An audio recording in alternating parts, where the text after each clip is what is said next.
Bonjour, bonsoir et bienvenue dans cette nouvelle émission du Baratéo. Ce soir, avec nous, nous avons Titus. Salut les amis. Chabalou. Salut la compagnie. Et Jamie. Salut tout le monde. Donc, on fait une émission pour vous parler de la sortie des facs 1.6 et on va tout de suite commencer par la fac générale sur le livre de règles. Pas de gros changements dans le livre de règles, mais quelques précisions apportées au niveau des facs.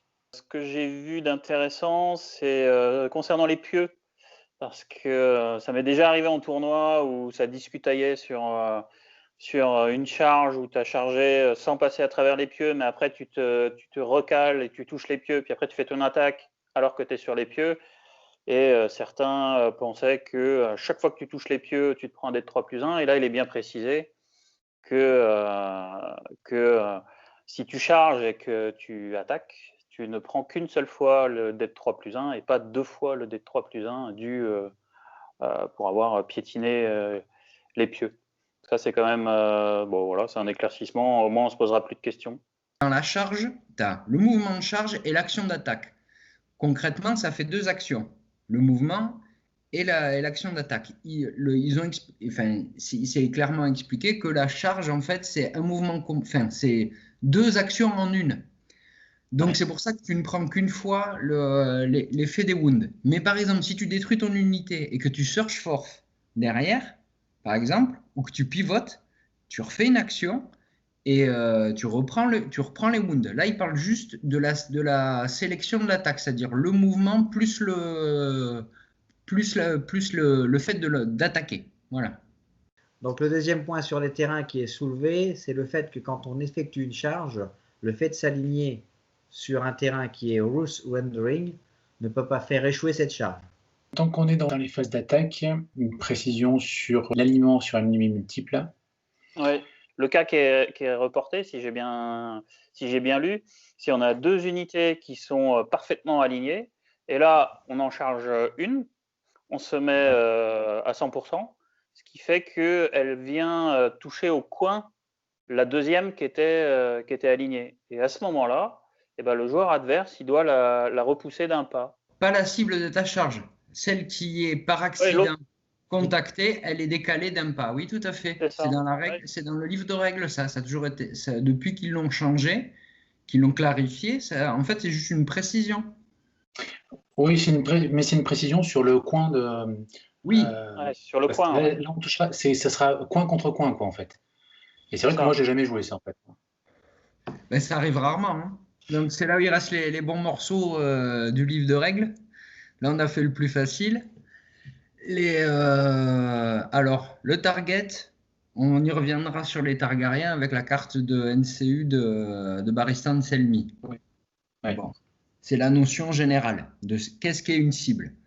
Donc, on y reviendra tout à l'heure. Là, il y a une question qui est assez intéressante, notamment qui concerne plutôt les Baratheons, sur est-ce que, après qu'une unité ait été attaquée ou après qu'une unité a été détruite, est-ce que c'est le même trigger? La réponse, elle est claire, c'est non.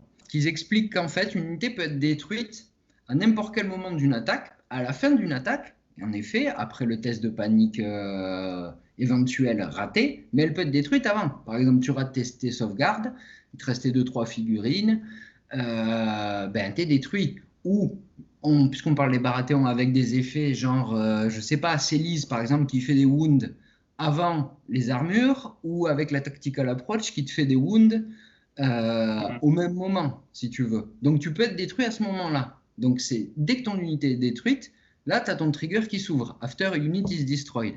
Mais after a unit is attacked, c'est une fois que tu as séquencé toute la phase d'attaque, c'est-à-dire les jets de touche, les jets de défense, les wounds suite au jet de défense raté et le jet de panique. C'est ça. Du coup, ce qui permet de libérer pour les Baratheons, par exemple, la carte Last Stand et de jouer dans la foulée une counter charge. Tout à fait, ça tu peux faire. Voilà. Alors que moi qui joue Baratheon, franchement, j'avais déjà eu une discussion, on avait déjà eu un échange sur Internet avec d'autres. J'avoue que j'avais pas cette lecture-là, donc c'est bien que ce soit clarifié.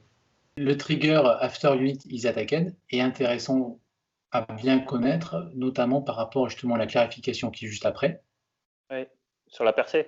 Ouais. sur la percée, qui spécifie que la percée ne fait pas partie de l'action De d'attaque. l'attaque. Non. C'est ça. Non, mais c'était déjà précisé dans le livre de règles, il y avait un encart spécifique Search Force qui justement déterminait ce qu'était l'attaque et intervenait après, si on était dans les conditions de faire une percée, la percée, mais qui était après. Si on veut, pour résumer, si on fait une attaque, que ce soit lié à une charge ou n'importe quoi, enfin pour une mêlée en tout cas, parce que le Search Force c'est de la mêlée, on peut séquencer en 3 temps. Le premier, l'attaque. Donc les dés d'attaque, défense, blessure, panique, ainsi de suite. Ensuite, la phase de fin d'attaque. L'attaque est terminée. Il y a une petite phase pour jouer des cartes, notamment After Unity's Attack. Et ensuite, si l'unité est détruite, l'attaquant peut faire un Search Force. Sur une attaque, il y aurait 3 temps. La phase d'attaque, la phase de After Attack, Unity's Attack, et ensuite le Search Force. Voilà. Et ça a bien été spécifié justement, mais ça date de la 1.5, pour permettre à des factions qui avaient des cartes de réaction, comme la Watch à l'époque, ou d'autres cartes comme ça, de pouvoir venir, imaginons, empêcher un overrun, en bloquant, ou voilà, ils avaient expliqué ça, les développeurs du jeu, qu'ils avaient rajouté cette phase-là pour pouvoir faire un peu de counterplay. Parce que tu détruis une unité, tu faisais overrun, tu faisais ce que tu voulais, tu allais charger une autre unité, ainsi de suite. Donc ils avaient rajouté cette petite étape intermédiaire. En tout cas, ils l'avaient clarifié. On peut aussi voir que le trigger de la carte de Victarion parle de when this unit is search force, overrun. Alors qu'avant, c'était when this unit is destroyed by melee attack. Donc ils ont décalé temporellement le trigger sur la search force de l'overrun, sur la carte à venir, hein, parce que les autres ne sont pas encore modifiés. Ou ne sont peut-être jamais d'ailleurs. Ouais, je pense qu'elles le seront modifiées quand ils sortiront la grosse fac qui est attendue. Oui, c'est ça, oui. Voilà. Donc, et ça pourrait être concomitant avec la sortie des Greyjoy, par exemple.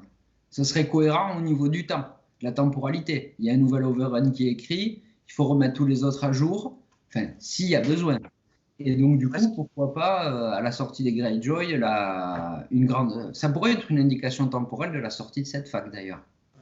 Et sur le game mode Fire and Blood, il y a une clarification. Quand une unité marquée détruit une unité qui ne donne pas de VP, par exemple un ours, l'ours des Freefall qui ne donne pas de VP, mais quand c'est une unité marquée qui le détruit, on gagne le point de victoire. Parce qu'ils expliquent que le point de victoire est donné par l'unité marquée, pas par l'ennemi. En fait, c'est une question de source. Là, la source, c'est pas l'ours, c'est l'unité qui détruit qui est marquée.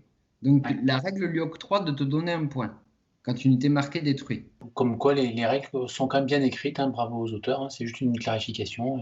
Oui. Du coup, on va attaquer la fac Targaryen, comme ça nous permettra de parler aussi de l'effet Target.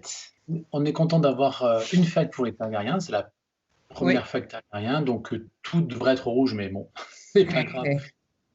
On va faire comme si, et on va les traiter une par une. Donc ça commence par l'unité des Unsullied. La question c'est si une habilité ou un effet enlève l'unyielding. Donc c'est l'hability des Unsullied qui leur permet de ne jamais gagner de token condition. Donc si une habilité ou un effet enlève unyielding, qu'est-ce qui se passe une fois que, pour les tokens, une fois qu'un yielding revient? Alors ils expliquent qu'il ne se passe rien. Les tokens ne s'en vont pas en fait, parce qu'un yielding empêche seulement l'unité de les gagner, les tokens.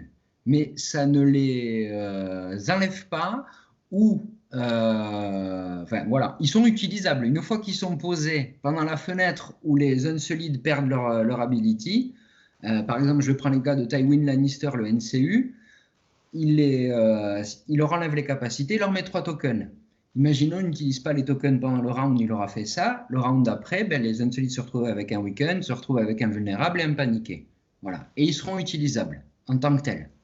Le terme, c'est qu'ils empêchent, les tokens d'exister, d'arriver. Par contre, ils ne les empêchent pas d'être dépensés une fois qu'ils ont été posés sur l'unité. Et quand tu reprends un yielding, quand ça revient, ça ne les enlève pas. Non. Ouais. Voilà. Parce que ça les prévente d'arriver, mais pas d'être dépensés, pas d'être utilisés par l'adversaire en fait. Je pense que cette clarification peut s'étendre à d'autres unités, quoi. Oui, tout à fait. Non, mais elle est importante celle-là. Franchement, pour moi, elle est importante puisque c'est un cas qui était difficile à traiter. Tu dois pas prendre de tokens et tu en as. Qu'est-ce que tu fais? Tu les défausses ou tu les utilises parce que tu ne devais pas prendre de tokens. Mais oui. Non, je trouve que c'est important celle-là. Tu vois, elle est vraiment bien. Donc sur les unités, c'est la seule clarification qu'il y a. Et maintenant, c'est sur les NCU qu'il y a une clarification, sur Piat Prix. Est-ce qu'on applique avant ou après le jet de dés, le +1 qui est lié à Piat? Bon, il répond que c'est après. Ouais, je vois pas ce que ça change, moi. Si, parce qu'en fait, si tu le disais avant, tu dis je vais faire +1 pour optimiser le 5-6, mais au final, tu faisais 1. Ben, tu préfères garder le 1 que faire un 2 peut-être. Et puis, c'est pas précisé sur la carte de Payat Prix, il y a écrit If Payat claims that zone, donc il parle de House of the Undying, you may add +1 to the die roll for its effect. Donc, c'est vrai que c'est pas précisé after or before. Donc là, au moins, c'est clarifié. On lance le dé. Si c'est Payat qui a pris la House of the Undying, on peut appliquer cet effet-là et donc, effectivement, rajouter +1. Voilà. Mais après le jet de dé. Ça met un peu plus de. Moi, ça clarifie les choses. Ouais. On a Baristan Salmi en tant que NCU. Il y a des choses qui sont assez claires dans l'explication qu'ils ont donnée. Et il y en a d'autres, je pense qu'il faudra des exemples particuliers pour être plus précis dans la compréhension de cette réponse. Pourtant, ils ont essayé de donner des exemples à chaque fois, hein, mais oui, bon, c'est vrai que c'est complexe. Mais il y en a beaucoup. Donc, globalement, la question, c'est qu'est-ce que Barista empêche? Quelle habilité ou quels effets? Alors, je vais vous faire la lecture rapidement. Hein. C'est les habilités ou les effets qui demandent spécifiquement à un joueur de sélectionner une unité parmi de multiples options ou de choisir quand il déclenche l'effet. L'exemple de ça peuvent être de nombreuses cartes tactiques et la plupart des ordres. Parce que les ordres demandent une unité, même celle sur laquelle l'ordre est, pour se déclencher. Les exemples de choses que Barista ne peut pas empêcher sont les effets qui ne sélectionnent pas activement une cible ou qui sont, la plupart du temps, biproduites par l'action, c'est-à-dire des conséquences, comme la plupart des abilities d'attaque, le Sundering, le Vicieux, ou des effets qui sont passivement actifs, comme la capacité des Stormcrow, Loyalty Through Coin, qui permet, en prenant la bourse, de faire une attaque. Voilà, ça, Barista ne peut pas prévenir ça. Donc, globalement, ça couvre pas mal de choses. Tout ce qui target. Alors, quand on doit sélectionner une unité, par exemple, counter charge. Voilà, on va prendre cet exemple-là. On a attaqué une unité Baratheon. On a mis Baristan sur une unité Baratheon, pas celle qu'on a attaquée, une autre. Quand l'autre veut utiliser counter charge sur l'unité qui est en position de faire counter charge, on peut utiliser Baristan pour cancel l'effet de counter charge. Donc ça, c'est assez simple. Maintenant, la question que moi je me pose, c'est si on met Baristan, parce qu'on s'était posé le cas avec Philippe il y a quelques mois, si on met Baristan sur des Bastard Girls, que les Bastard Girls tirent avec leurs flèches et veulent utiliser leur ordre pour charger. Qu'est-ce qui se passe? Est-ce que là, du coup, maintenant, vu que c'est un ordre et que ça cible l'unité des Bastard Girls, et vu qu'il le précise, est-ce qu'en enlevant Barista, les Bastard Girls peuvent ne pas charger, enfin sont empêchés de charger? Voilà. Honnêtement, moi, c'est la zone de flou. Pour le reste, à peu près, c'est assez clair, mais celle-là, c'est une zone de flou, notamment sur les ordres. J'avoue, j'ai pas vraiment la réponse. Ça apporte. Moi, je pense que oui, là. Mais... Moi, j'aurais dit que ça pouvait annuler, mais bon, c'est vrai que. Bon. Ouais, moi aussi. Ouais, ça, à clarifier quand même. Ben, on peut avoir une lecture extensive du principe et se dire, à partir du moment où ils ont listé cartes tactiques et des ordres, à partir du moment où on doit sélectionner une unité, on peut considérer que Baristan peut intervenir. Puisqu'il parle bien de sélection active d'une cible. Et puis c'est l'intention un peu du personnage, c'est de s'interposer sur quelque chose. Il ne va pas s'interposer sur un Vicious, par exemple. Non, notamment il se posait la question sur les chevaliers Castral Rock. Est-ce que ça prévient la lance ou le Sundering? Ben là, c'est clair que non. Ouais. Tu mets pas Baristan sur une cavalerie Casterly Rock. S'ils utilisent la lance quand ils chargent, tu peux pas enlever la lance. Tu peux pas enlever la capacité de la lance. Franchement, quand j'ai vu la carte, quand j'ai reçu les héros Targi, ça m'a dérangé cette carte parce que moi la lecture me plaisait pas en fait. Il y avait trop d'interprétations possibles sur la lecture à mon goût. Et ça, c'est les zones que j'aime pas de jeu. Je préfère les choses bien claires, c'est écrit, tu peux pas. Parce que là, c'est toujours embêtant de se prendre la tête ou d'avoir une discussion qui peut durer sur un événement ou quelque chose que tu veux jouer. Donc là, c'est bien, au moins ils essayent de clarifier. Mais ça sera suffisant, on verra. Donc, en gros, on met Barristan aussi sur des halbardiers Lannister, on charge de front. L'halbardier Lannister veut utiliser son ordre pour taper d'abord. On utilise Barristan, il tape pas. Vous êtes d'accord avec cette lecture? Oui, parce que tu déclenches un ordre. Le Barristan. Oui. Par contre, s'ils tapent quand même, eh ben, ils ont Sundering et ça, Barristan, il ne peut pas l'enlever. Oui, ça on est d'accord. Quoi qu'il en soit, ça s'enlève pas. Ceux qui regarderont la vidéo, si vous avez d'autres interprétations ou des questions, vous pourrez mettre en commentaire. On essaiera d'y répondre. Notre service de presse fera les réponses dans la semaine. Voilà, c'est ça. Notre c'est un fan. C'est pas un cerf, c'est un jeune, donc il n'a pas encore ses bois. On passe à Belvas The Strong. C'est la version générale de Belvas. Durant une attaque, est-ce que Dogged, la capacité de Belvas, empêche de prendre un wound, enfin, enlève un wound par un test de défense raté. Donc, par exemple, on a raté une save ou deux saves. Deux saves, c'est plus simple. Deux saves, donc on aurait deux wounds. Avec Dogged, on n'en a plus qu'une. Et est-ce que si on rate un test de panique, on enlève un wound supplémentaire? Et en fait, ils expliquent que non, parce que c'est les résultats de la même attaque. Donc en fait, ça ne préviendra qu'un seul wound. Voilà. C'est ce qu'on disait tout à l'heure sur ce qu'est une attaque. Hein. Donc en fait, oui, voilà. C'est un bloc. On est toujours dans le même esprit. Hein. C'est la même attaque qui termine, ça te prévient d'une attaque. Et l'attaque, il faut bien lire derrière. Attaque, jet de défense, jet de morale. On va avancer sur l'autre version de Belvas. L'exemple, c'est si tu as par exemple Belvas avec Jorah Penitent Betrayer. C'est à ça qu'il pense sans l'avoir écrit. Oui. C'est-à-dire Penitent Betrayer permet quand l'autre attachement est détruit, avant qu'il soit détruit, de le transférer dans une autre unité. S'il y a des tokens sur l'unité où il y a Belvas, pour rappel, à chaque fois qu'il est attaqué, on met un token dessus, et à partir de 2, il y a des effets. Est-ce que, donc, si Belvas est déplacé dans une autre unité, est-ce qu'il garde les tokens de Battle Scars? La réponse est oui. En revanche, qu'est-ce qui se passe s'il est redéployé comme unité détruite dans Clash of Kings? Là, il ne garde pas les tokens. L'unité est redéployée exactement comme elle a été déployée à l'origine. Comme il est déployé à l'origine sans token, il revient sans token. Voilà. Oui, mais alors moi, la question qu'il y avait derrière par rapport à ça, c'est justement, on a pu déplacer un attachement sur une autre unité. Ouais. Est-ce qu'on aurait l'unité détruite qui avait l'attachement, est-ce qu'elle revient avec l'attachement? Donc on a 2 fois l'attachement ou pas? Est-ce qu'il y a une copie?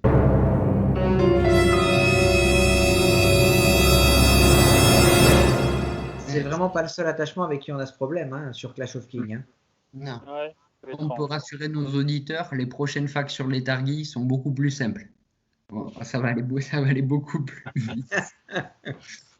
Donc on va enchaîner avec l'Unsuivi Officer. La question c'est est-ce que j'ai besoin d'avoir une unité qui me reste à activer pour pouvoir déclencher l'ordre de l'Unsuivi Officer hein, c'est bien ça la question.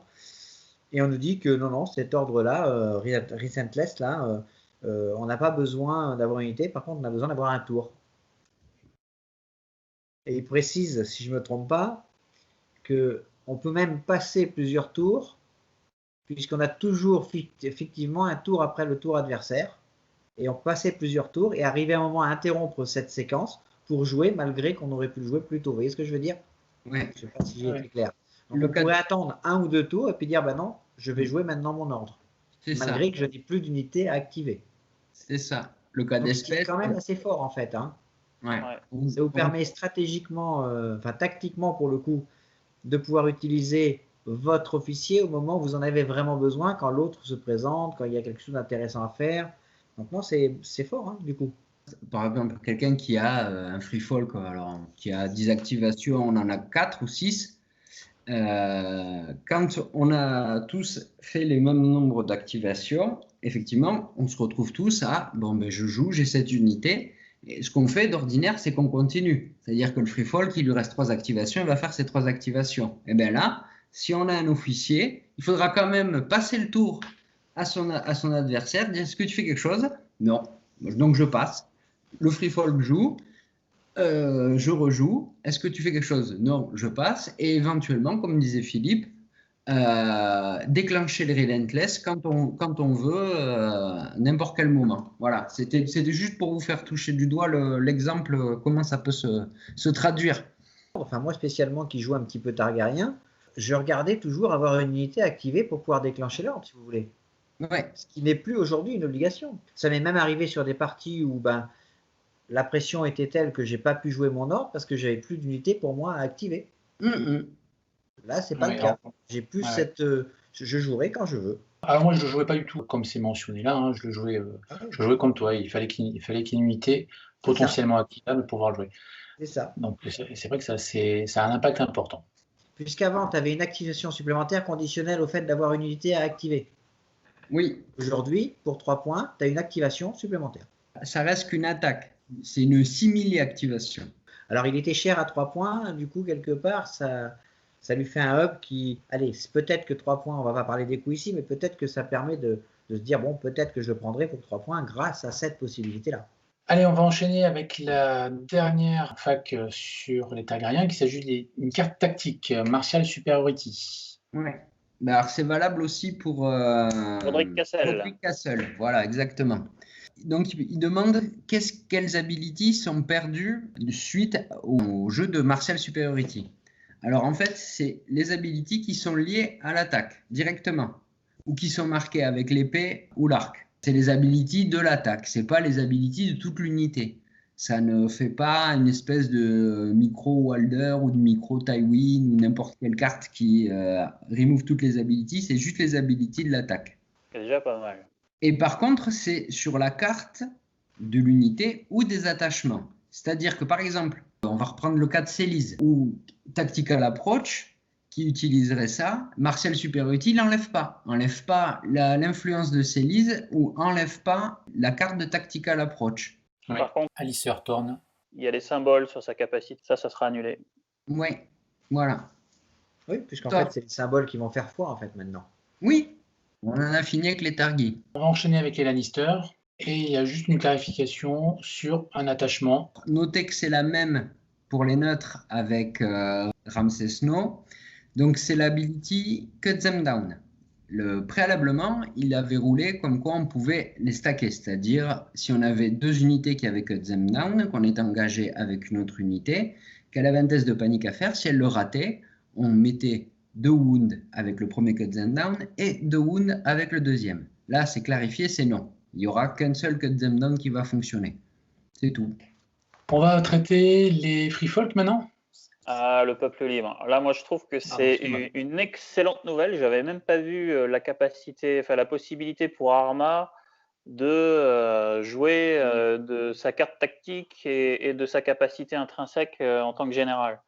Alors, de quoi il s'agit? C'est en fait Arma, quand elle prend les chevaux, elle a la possibilité de reprendre une carte de sa défausse.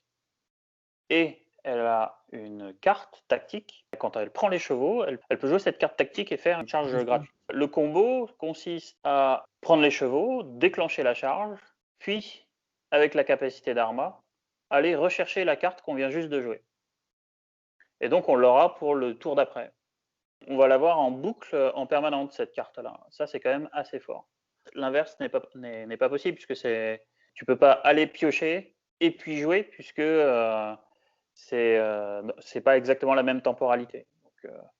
Donc, faut bien d'abord charger et après retourner chercher sa carte. Voilà. Et il rajoute d'ailleurs une précision sur cette charge, c'est que tu charges forcément, tu es considéré de flanc. Ça veut dire que tout ce qui est bouclier Lich Tully qui peuvent encaisser une charge de face, et Halbardi Lannister qui peuvent taper avant, et ben, tout ça, ça sera ignoré, même si la charge se construit en termes de déplacement sur le front. Ouais. Après, l'unité, elle est déplacée. Les Et arbalétriers oui, Nightwatch. les arbalétriers Nightwatch, voilà. Les arbalétriers Nightwatch qui font un tir quand tu les charges de front, bah là. Ça marche aussi pour la baliste avec la modification. La carte de Styr, cette force charge. Les pikemen Unsolid, qui ont aussi cette force charge. Enfin, ils ont tout, ils perdent tout. Et le bouclier et le cette force charge. Ouais. Non, mais du coup, c'est vraiment très, très fort. Donc, ça veut dire que c'est on voit déjà que ça impacte énormément de personnes en face, donc c'est forcément intéressant. Et Brian Dentley général aussi, à pied.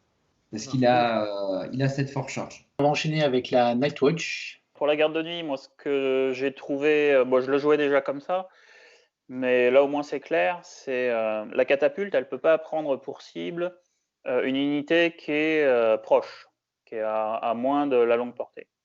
Ben là, il précise qu'être à moins de la longue portée, c'est juste il suffit qu'une petite partie du socle soit dans cette zone-là pour considérer que l'unité ne peut pas être prise pour cible. C'est une notion qui pouvait être comparée à celle du placement des tas de cadavres dans un festin pour les corbeaux, pour lequel, là, au contraire, il faut que absolument tout le tas de cadavres soit dans la longue portée de l'unité détruite. C'est pas les mêmes règles, là. Et en même temps, ça n'a rien à voir. Non, mais c'est vrai que toutes ces règles où on te parle dans les deux pas, est-ce que tu es dans les deux pas complètement ou est-ce que tu as une partie de ton socle ou du pion, par exemple, tu parles des pions que tu lâches dans les deux pas. Quand tu es sur Fist for Crow ou quand tu es les autres dragons où tu lâches le pion, on met tous le pion avec une partie dans les deux pas. Et c'est vrai que être totalement ou dans les deux pas, c'est pas tout à fait la même chose. Donc c'est bien de le préciser. Après, ça enchaîne avec les Ranger Hunters. Alors, ça explique que quand on veut déclencher le quickfire, c'est-à-dire qu'on fait une retraite suite à un combat en mêlée, donc contre un adversaire, on le jouait avant, c'est-à-dire qu'on tapait, on faisait la capacité, on se retirait, et donc après, on faisait le tir sur le flanc exposé, on enchaînait directement la retraite avec le tir. Sauf que là, en fait, ce qui s'intercale, c'est on fait la retraite, l'adversaire a le droit de pivote même d'abord avant le tir, donc ce qui évite maintenant que les rangers tirent sur le flanc, si on avait chargé de flanc par exemple, tirent sur le flanc de l'unité dans laquelle on vient de faire la retraite. Voilà, maintenant il peut se réorienter pour faire face au tir des rangers. Et donc, vous verrez que ça renforce la capacité du nouvel attachement de la garde de nuit, le Hardened Ranger, le Ranger endurci, qui justement empêche l'unité de faire un pivot. Donc, en fait, elle présentera toujours le flanc quand on fera le tir des Rangers, si on met le Ranger dans les Rangers. Ouais, donc, ça donne un intérêt à ce futur attachement, quoi.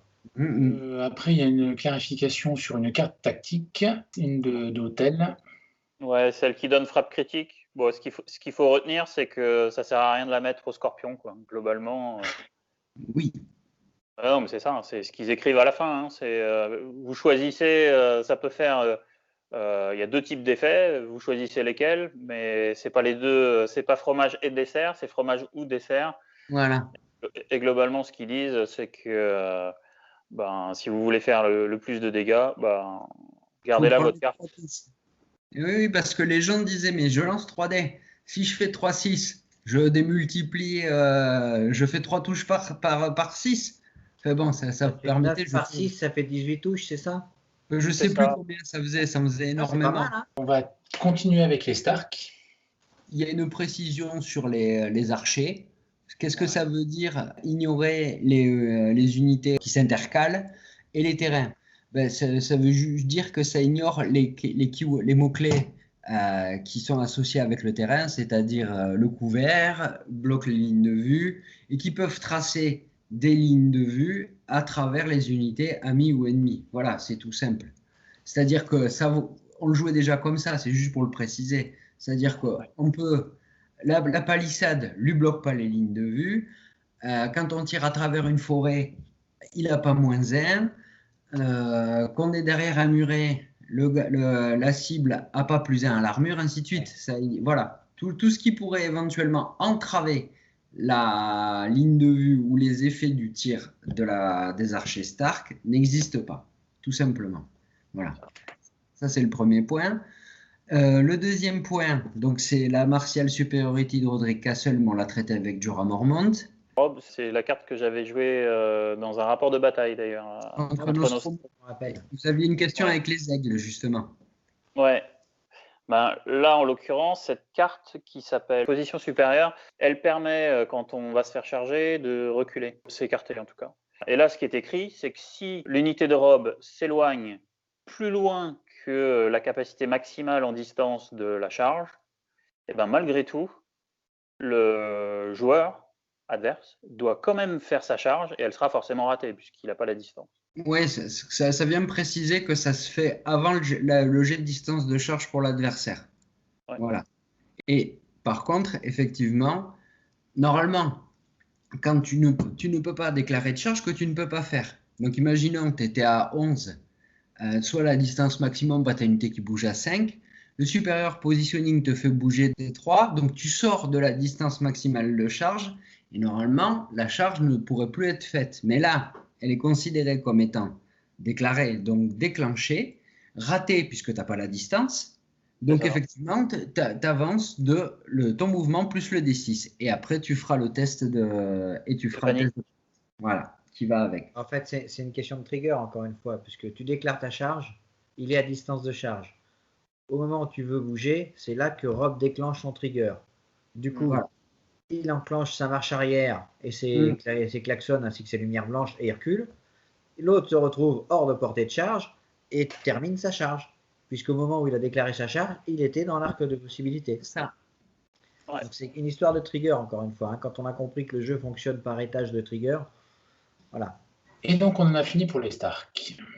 Et on va clôturer avec la fac sur les Baratheons. Puisqu'on parlait de tricheurs. De qui? De trigger.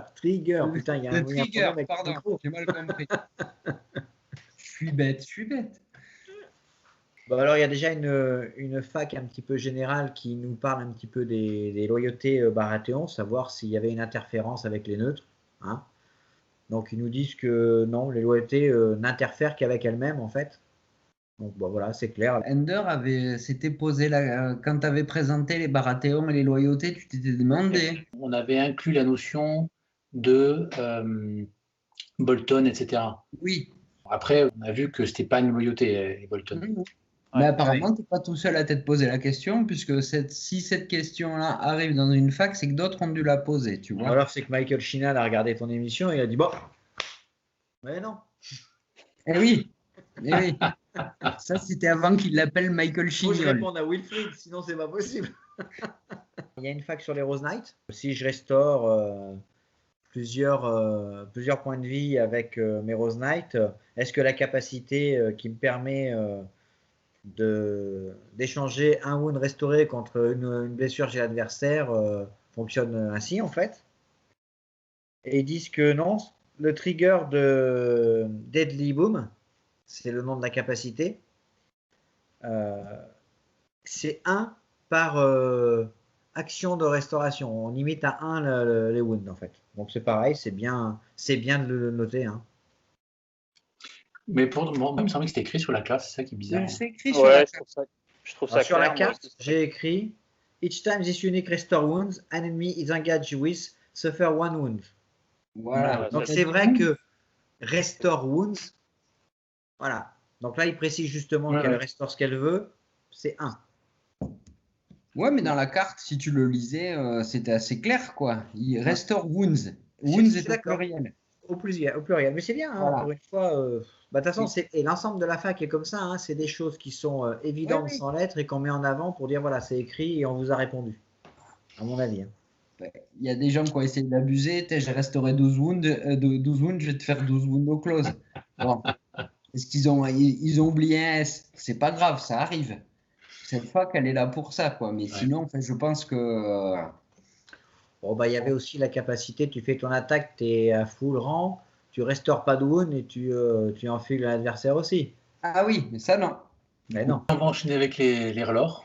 Si j'ai plusieurs tokens, face tokens,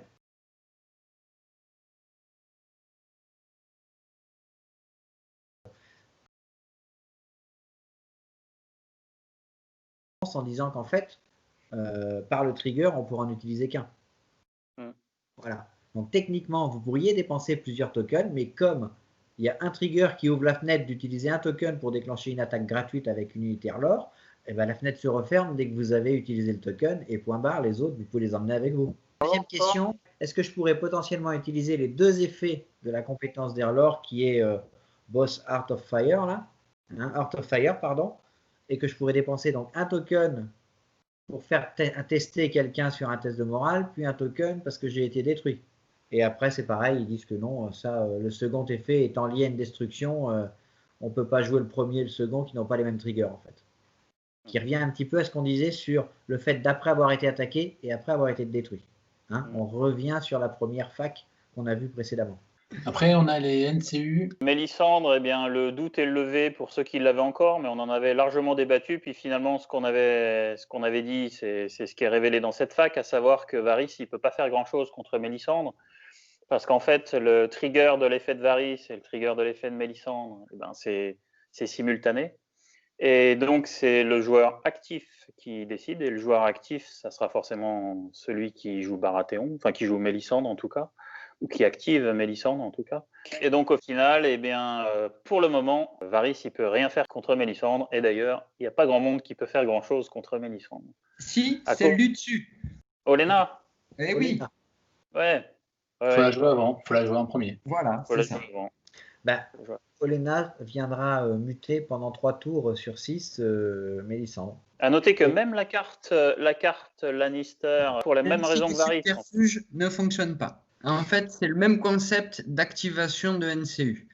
La capacité de Mélisandre se fait à son activation, pas quand elle claim une zone. Donc, au même moment, Mélisandre s'active. Joueur actif, activation, effet de Mélisandre. Réponse du Lannister, intrigue et subterfuge. Ou Varys, activation du NCU. Sauf que, résolution, joueur actif, l'effet de Mélisandre s'applique. Et bien après, si on veut, on peut utiliser intrigue et subterfuge. Mais l'ability du NCU a déjà été utilisée. Donc aucun intérêt. Et pareil pour Varys, aucun intérêt. Voilà. Donc on va enchaîner sur Olenna. La question, c'est sur Olenna Tyrell. Si Olenna fait qu'un NCU qui a influencé une unité perde toutes ses abilities, qu'est-ce qui se passe? Alors en fait, ils expliquent que le NCU perd ses abilities, la carte reste dessus, mais il n'y a pas d'ability en fait d'appliquer. Exemple typique, Walder Frey a influencé une unité du Baratheon à côté Renly.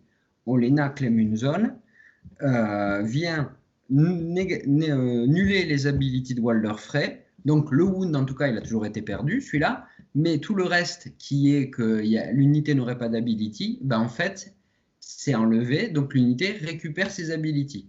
Voilà. Ou Cersei qui mettrait moins de haut moral, le moins de haut moral disparaît. Il y a juste un complément à ce que tu dis, c'est que l'unité elle est considérée comme étant influencée quand même. Voilà. On ne peut pas venir de nouveau l'influencer. Et voilà. Ça, c'est important en fait. Tout à fait. Tout à fait. Il n'y a pas deux influences alliées possibles sur la même unité. Oui. Sur la même unité. Ouais. Alliées ou ennemies. Hein, oui, tout à fait. Mais on avait déjà ça aussi avec dans les scénarios. Hein. C'est la même chose, non? C'est-à-dire qu'on a la carte objectif qui permet d'annuler la capacité d'un UNT. Et puis on a aussi dans, je ne me souviens plus du nom du scénario, mais là où on a les 3 objectifs, dont un des 3 annule la capacité d'un UNT, Dance with Dragons, et ben c'est exactement la même chose là aussi. Hein. On garde la carte d'influence, elle n'a pas d'effet. Voilà, mais tu la gardes au regard du fait que tu ne peux pas stacker une deuxième influence dessus. On enchaîne derrière avec quelques attachements. Ouais, Brienne la Bleue. Donc là, l'éclaircissement, il est sur comment fonctionne Brienne la Bleue et la carte Counter Charge, en fait. Hein, c'est bien fort. En fait, on peut quasiment avoir la même chose, puisque Brienne la Bleue, quand Renly est attaqué, peut déclarer une action de contre-charge. Et on pourrait aussi jouer une contre-charge, puisque c'est dans le même espace, mais c'est une capacité et une tactical card. Donc même si elles ont les mêmes effets, on peut les jouer. Donc, ce qui nous explique, c'est que ça va être au choix du joueur.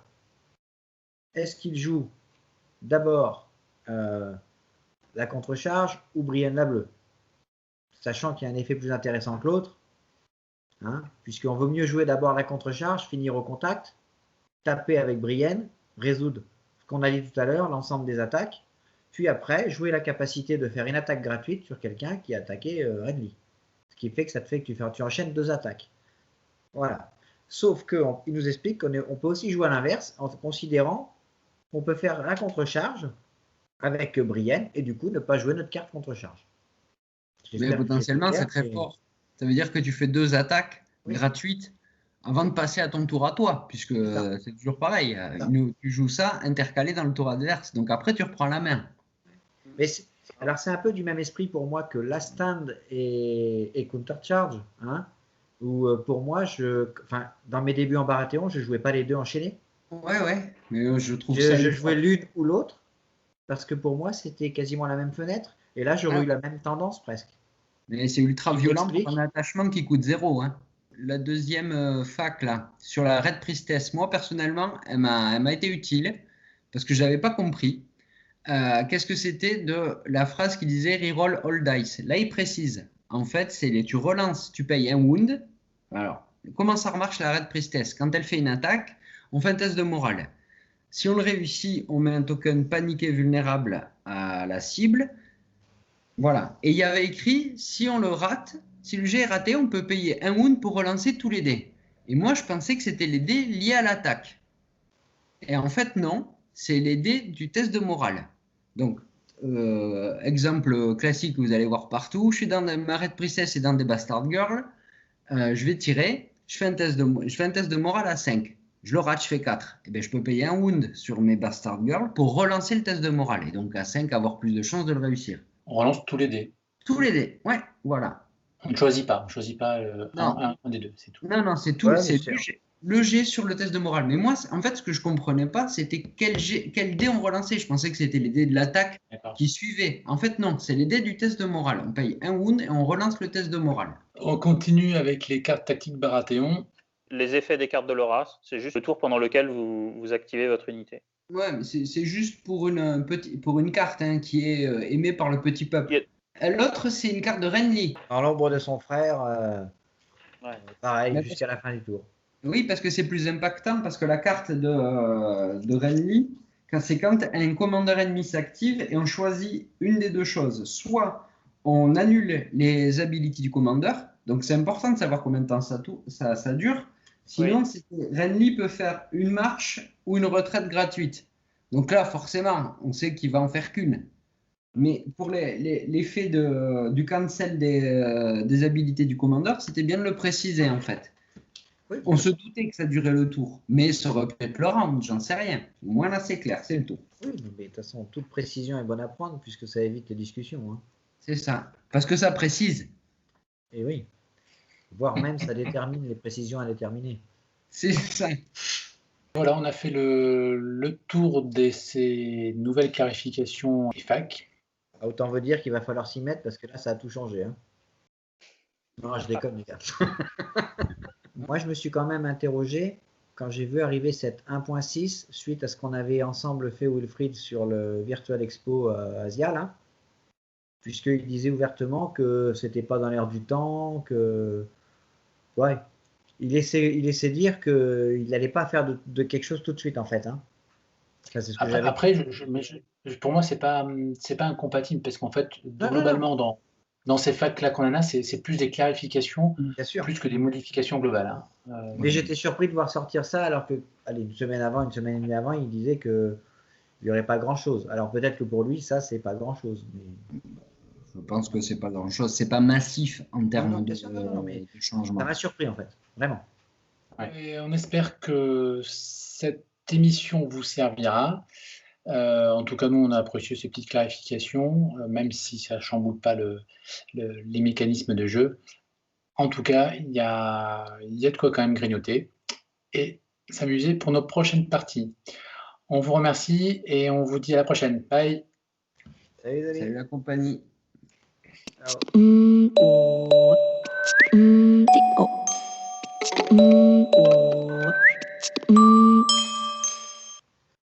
Et comment on a fait pour faire 1h30 là?